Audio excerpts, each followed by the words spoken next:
Who made this dish? The question didn't sound curious. It sounded like a challenge. The clink of silverware faded across the dining room as heads slowly turned toward table 12, where Richard Hale sat with the kind of stillness that made people nervous. He didn't raise his voice. He didn't need to. The man was worth over $9 billion, and everyone in the room knew it, from the hostess adjusting her posture near the entrance to the line cooks hidden behind the swinging kitchen doors. Outside, rain tapped softly against the tall glass windows, blurring the city lights into streaks of gold and white. But inside, everything felt sharp, controlled, measured. Richard set his fork down beside the plate, perfectly aligned, his eyes fixed on the dish in front of him as if it had just told him a secret. "I asked a question," he repeated, softer this time. The manager appeared almost instantly, his polished shoes barely making a sound against the marble floor. "Of course, Mr. Hale. I'll find out right away," he said, forcing a smile that didn't quite reach his eyes. Around them, conversations resumed, but quieter now, careful not to spill into that invisible circle of tension surrounding the billionaire. At the far end of the room, Emily Carter stood with a tray balanced in one hand. She didn't move. Her posture remained steady, her expression unreadable, as if she hadn't heard anything at all. She had been on her feet for nearly 8 hours, weaving between tables, refilling glasses, memorizing orders, but there was nothing tired about the way she stood. Calm, observing, waiting. The manager's voice cut through the space as he approached the kitchen doors, calling out for answers that came back in fragments, confusion layered over urgency. No one wanted to be wrong. Not tonight. Not in front of him. Richard leaned back slightly in his chair, watching the quiet chaos unfold with something close to amusement. This was familiar territory. He asked a simple question, and the room shifted. People revealed themselves under pressure. It was, in his mind, the fastest way to understand value. Who hesitated? Who spoke? Who hid? His gaze drifted again to the plate, then, beyond it, scanning the room with practiced precision until it landed, almost accidentally, on Emily. She wasn't rushing like the others. She wasn't whispering or glancing around for direction. She simply stood there, still holding the tray, as if she already knew how this would end. Richard's eyes narrowed just slightly, a flicker of curiosity breaking through his usual certainty. The manager returned, clearing his throat. "Sir, the kitchen is confirming," he began, but his voice faltered when he realized he didn't have a clean answer. For a brief second, the room held its breath again. And in that silence, something shifted. Not loudly, not dramatically, just enough. Emily set the tray down on the nearest service station with quiet precision. Then she walked forward. Emily did not rush, and that was the first thing people noticed, though no one said it out loud. In a room where everyone else moved faster under pressure, she slowed down, each step measured, each breath steady, as if the tension around her belonged to someone else. The manager turned when he saw her approaching, relief flashing across his face for a fraction of a second before it was replaced by concern. "Emily, not now," he whispered under his breath, trying to intercept her path, but she simply stopped beside him, her attention already on the man at the table. Richard Hale watched her the way a man studies an unexpected detail, something small that does not quite fit the pattern.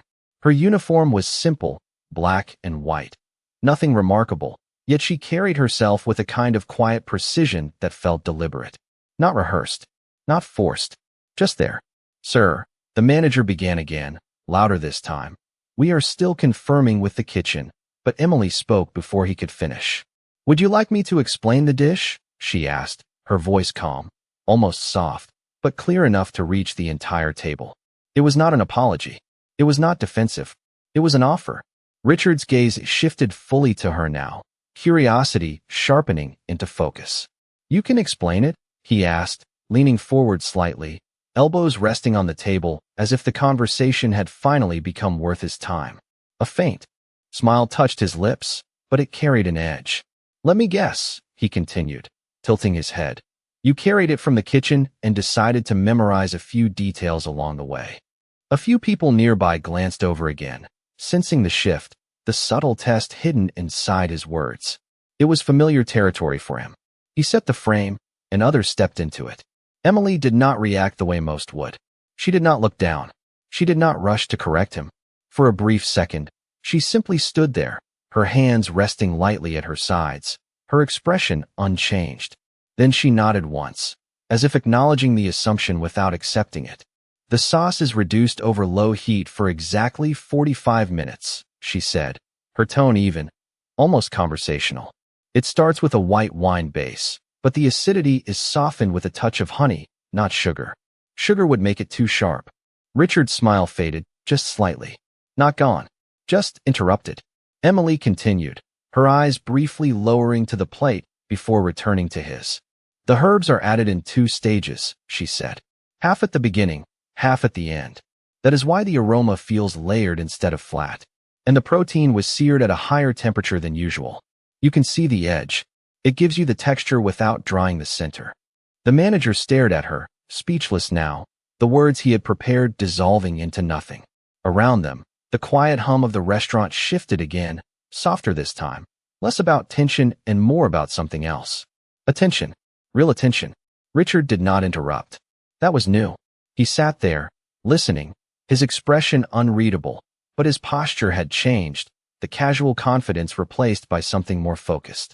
There is one small mistake, Emily added after a brief pause, her voice still steady. The salt was added a few seconds too early. It does not ruin the dish, but it changes the finish. Silence followed. Not the uncomfortable kind. The kind that waits. Richard looked down at the plate again, then back at her, the faintest trace of surprise now visible in his eyes. And how would you know that? He asked quietly. Emily met his gaze without hesitation. Because I made it, she said. The words did not echo, but they settled into the room with a weight that no one could ignore. The manager blinked first, his mouth slightly open, as if he had missed a step in a conversation he was supposed to lead. You made it? He repeated, his voice uncertain, almost fragile. Emily did not look at him. Her eyes remained on Richard, steady, unshaken, as if the answer had already been understood before the question was ever asked.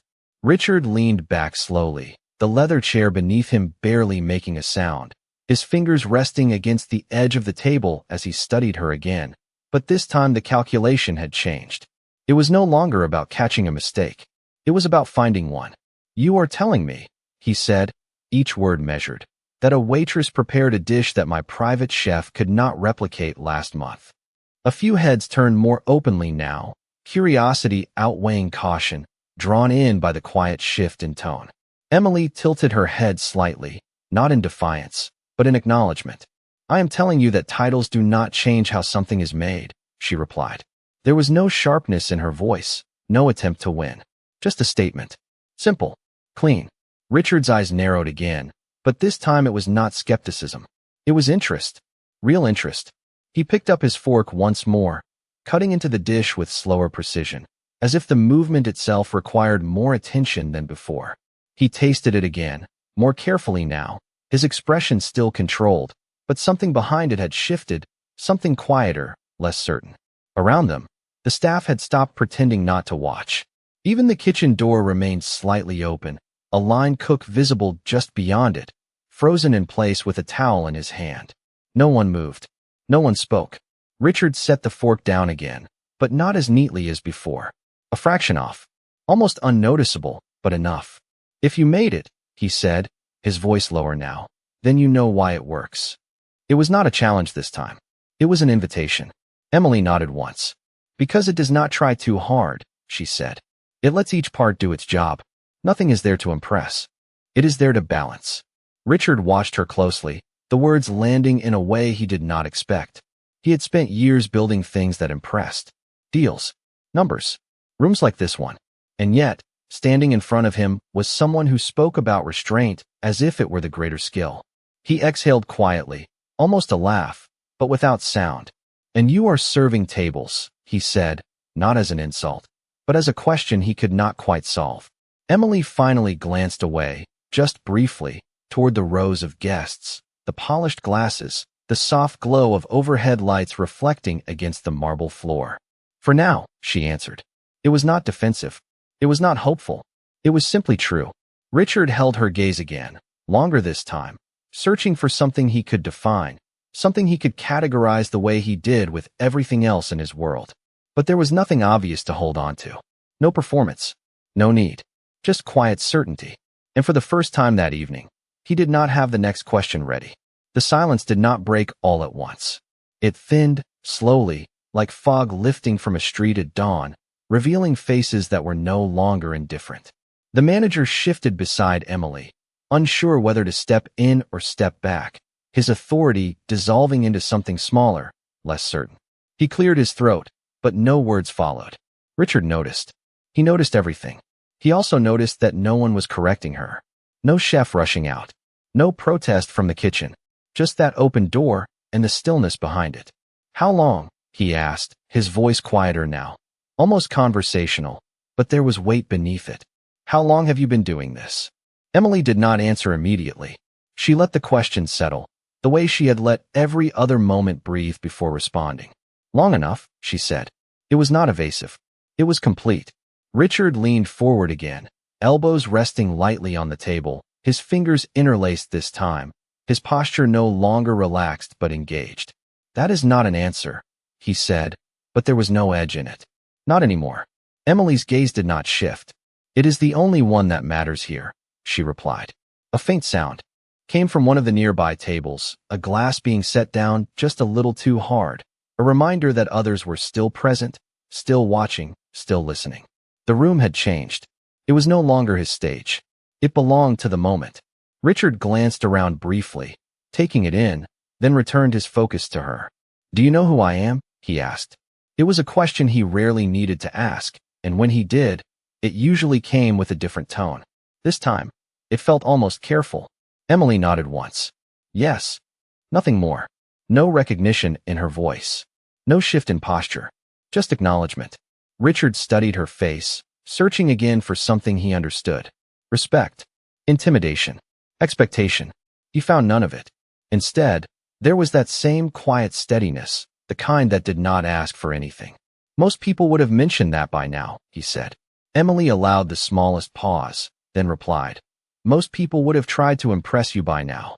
The words landed softly, but they carried further than anything else that had been said. A few guests exchanged glances. The manager looked down. Somewhere in the kitchen, a pan shifted, then went still again. Richard exhaled through his nose, a slow breath that almost turned into a smile, but stopped just short. "And you are not trying to impress me," he said. It was not a question. Emily shook her head slightly. No, the simplicity of it held. No performance. No hesitation. Just truth, offered without weight. Richard looked down at the plate once more, then back at her, and for a brief second, something unfamiliar crossed his expression. Not doubt, not confusion, something quieter. Recognition, perhaps, of a standard he had not set. "Then why say anything at all?" he asked. It was the closest he had come to asking why she stepped forward. Emily's answer came without delay this time. "Because you asked the right question," she said. The room stilled again, but differently now. Not tense, not waiting for conflict, waiting for understanding. Richard leaned back slowly, his gaze never leaving hers, and for the first time since he had entered the restaurant, he did not feel in control of the outcome. He felt engaged, and that was rarer than anything he could buy. Richard did not look away immediately, and that alone was enough for the room to understand something had changed. He had built his reputation on control, on always having the next move ready before anyone else even realized there was a game being played. Yet here he was, sitting in a restaurant where a waitress had just removed the script entirely. He tapped his fingers lightly against the table, once, then stopped, as if even that small habit felt out of place now. "The right question," he repeated quietly, more to himself than to her, testing the weight of the phrase. His gaze shifted again to the plate, then back to Emily, and this time there was no attempt to frame her, no subtle trap hidden inside his words. "Most people answer questions," he said slowly. "They do not decide which ones matter." Emily stood the same way she had from the beginning, balanced, composed, as if nothing about the moment required adjustment. "Most people wait to be told what matters," she replied. The manager exhaled softly, almost inaudible, as if he had been holding his breath for minutes without realizing it. Somewhere behind them, a server resumed walking, careful steps returning to the rhythm of the room, but the attention did not fade. It narrowed, focused. Richard leaned forward again, but this time not out of challenge. Out of interest.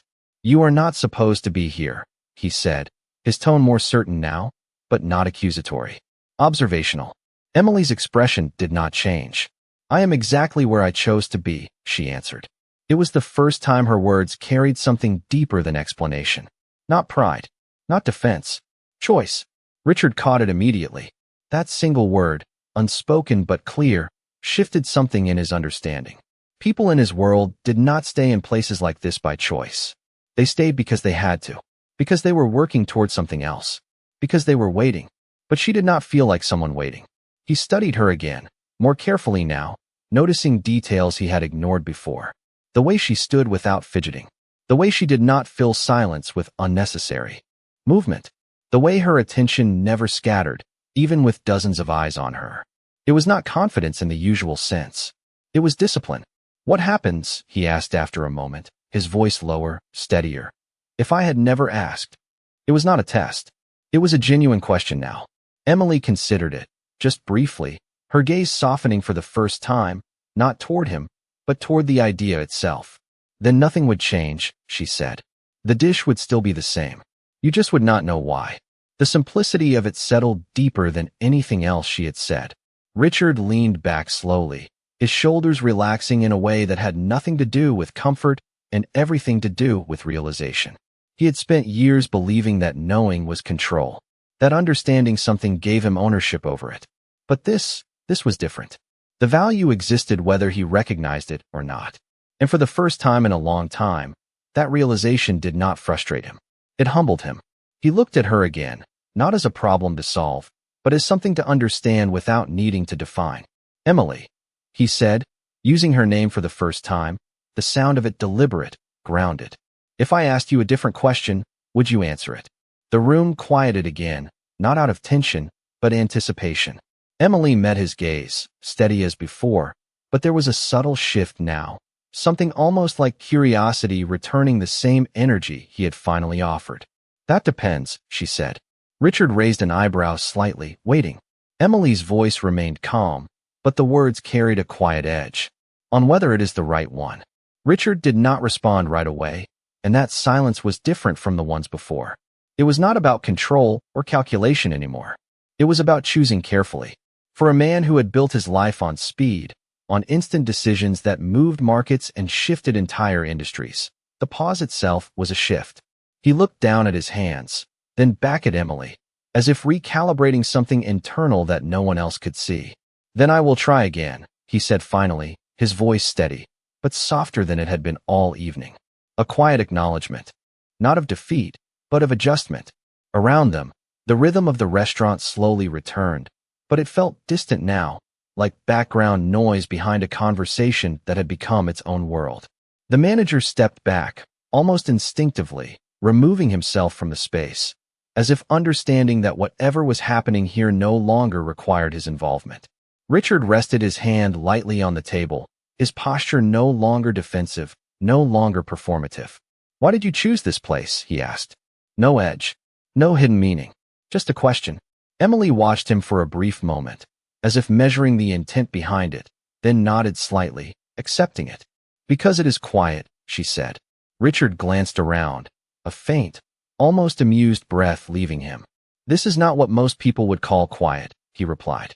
Emily's gaze followed his for a second, taking in the polished room, the soft conversations, the controlled elegance, then returned to him. Not the room, she said. The expectations. The words landed gently, but they stayed. Richard leaned back again, absorbing it, and something about his expression shifted once more, the certainty that usually defined him giving way to something more reflective. You are saying there is less pressure here, he said. Emily shook her head slightly. There is always pressure, she answered. But here, no one is expecting the truth. The simplicity of it held a weight that did not need explanation. Richard let out a quiet breath, his gaze drifting again to the plate in front of him, then back to her. And you prefer that? He asked. Emily considered the question, just for a moment, her eyes softening in a way that suggested memory rather than opinion. I prefer choosing when to show it, she said. Richard did not move, but something in his expression stilled completely, as if that answer had reached a place deeper than the conversation itself. He had spent years demanding answers, extracting information, expecting clarity on his terms, in his time. The idea that truth could be something offered, not taken, was unfamiliar, uncomfortable, and yet, it made sense in a way he could not ignore. He nodded once, almost unconsciously, acknowledging something he was still in the process of understanding. Then I suppose, he said slowly, the real question is not about the dish. Emily held his gaze, steady as always. No, she said quietly. It is not. The air between them shifted again, but this time there was no tension, no expectation of conflict. Just space. Open. Unforced. Richard glanced down at the table once more, then reached into the inside pocket of his jacket, pulling out a simple, unmarked business card. He placed it gently beside the plate, not sliding it toward her, not pushing it across. Just leaving it there. If you ever decide that this place is no longer quiet, he said, his tone calm, almost neutral, there are other kitchens that would not ask you to hide. It was not a command, not even an offer exactly. It was a possibility. Emily looked at the card, then back at him, her expression unchanged, but her eyes held something new. Not interest, not hesitation, awareness. She did not reach for it. Not yet. And that, more than anything, held his attention. Emily did not reach for the card, and the absence of movement carried more meaning than any immediate reaction could have. Richard noticed. He noticed the restraint, the lack of urgency, the quiet refusal to be pulled into a decision simply because an opportunity had been placed in front of her. Most people leaned forward when doors opened. They grabbed. They negotiated. They tried to secure something before it disappeared. She did none of that. Instead, she let the moment sit, unchanged, as if the value of it did not depend on speed. You are not curious? Richard asked after a while, his voice steady, but softer than before, as if he was testing a different approach to understanding. Emily glanced at the card again, just briefly, then back at him. I am, she said. But curiosity does not require immediate action. The answer settled in the space between them, simple and complete. Richard exhaled quietly, a faint smile appearing this time, not sharp, not calculated, just present. Most people would disagree, he said. Emily tilted her head slightly. Most people are afraid of missing something, she replied. Richard held her gaze, recognizing the truth in that more than he expected. He had built entire systems around that fear. Markets moved because of it. Decisions accelerated because of it. And yet, standing here was someone who did not seem driven by that urgency at all. And you are not, he asked. Emily's expression softened just enough to suggest something deeper beneath the surface. Not if it is meant to be there tomorrow, she said. The words lingered longer than expected, carrying a quiet confidence that did not need reinforcement. Richard glanced at the card again, then back at her, and for the first time, he did not feel the need to push it further. He nodded once, accepting the boundary without trying to move it. Around them, the restaurant had almost returned to normal, conversations rising again, glasses clinking softly, the illusion of routine settling back into place, but the shift remained. Subtle, permanent.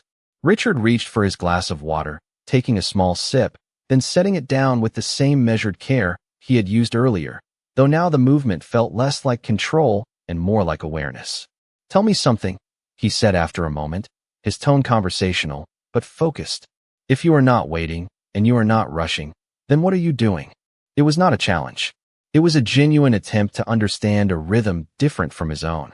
Emily considered the question, her eyes briefly drifting toward the window where the rain had softened into a steady, quiet fall, then returning to him. I am refining, she said. Richard's brow lifted slightly. Refining what? He asked. Emily's answer came without hesitation.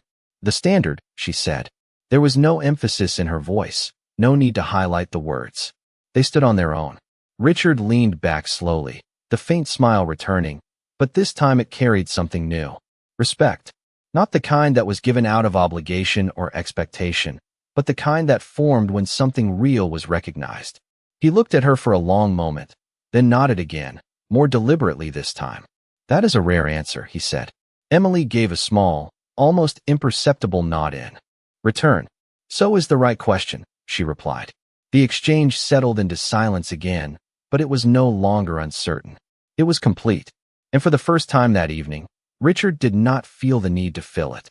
The moment did not end, but it changed shape, settling into something quieter, something that no longer needed attention to exist. Richard glanced once more at the card resting beside his plate, then back at Emily, and for the first time, he reached out and turned it slightly, not toward her, but away from himself, as if releasing the weight it carried. It was a small gesture, almost invisible, but it marked a shift he could not ignore. "You already turned something down," he said, his voice calm, but thoughtful now. Emily did not ask what he meant. She already understood. 3 years ago, he continued, his eyes steady on hers. A proposal was sent out to a short list of chefs. Private kitchens. Full creative control. Unlimited budget. The manager froze again at the edge of the room, recognizing the story before it fully formed. A few others nearby leaned in without realizing it, drawn not by volume, but by meaning. Emily remained still. Not surprised. Not defensive. Just present. One response stood out, Richard said. Not because it accepted, because it did not. He paused, letting the memory settle, his gaze sharpening slightly, as if he were looking at something beyond the room. It said, "If the food needs to prove something, it has already failed." The words hung in the air, familiar now, echoing something deeper than coincidence. Richard studied her closely, not for confirmation, but for alignment. "I have not heard that sentence again," he said quietly. Emily met his gaze, her expression unchanged, but her silence answered more clearly than any admission could. Richard exhaled slowly, a realization completing itself without resistance. "You wrote that," he said. It was not a question. Emily did not nod. She did not speak. She simply held his gaze, and that was enough. The room shifted again, but this time it was not tension or curiosity. It was recognition, not a status, of truth. The manager lowered his eyes. The staff behind the kitchen door stepped back, as if giving the moment space. Richard leaned back in his chair, the faintest smile returning, but softer now, stripped of any performance. "I thought it was arrogance," he admitted, almost to himself. "I thought it was someone who did not understand the scale of what they were refusing." He paused, then shook his head slightly, correcting his own past. "I was wrong." Emily's voice came, quiet as always. "No," she said. "You were consistent." Richard looked up at that, the words landing differently than expected. Not an accusation, not an excuse, just an observation. He let out a small breath, something between a laugh and acknowledgement. "That might be worse," he said. Emily did not respond. She did not need to. The truth had already settled where it belonged. Richard glanced once more at the plate, then at the room around him, the polished surfaces, the controlled elegance, the quiet expectations she had spoken about earlier. He understood it now, not as a concept, as a choice. He reached for the check when it arrived, signing it without looking at the total, then setting the pen down with a deliberate calm. He stood, adjusting his jacket, but his movements no longer carried the same authority they had when he walked in. They carried awareness. He looked at Emily one last time, not searching, not testing, just seeing. "If the standard changes," he said, his voice low, steady, "I hope I am the one who notices it next time."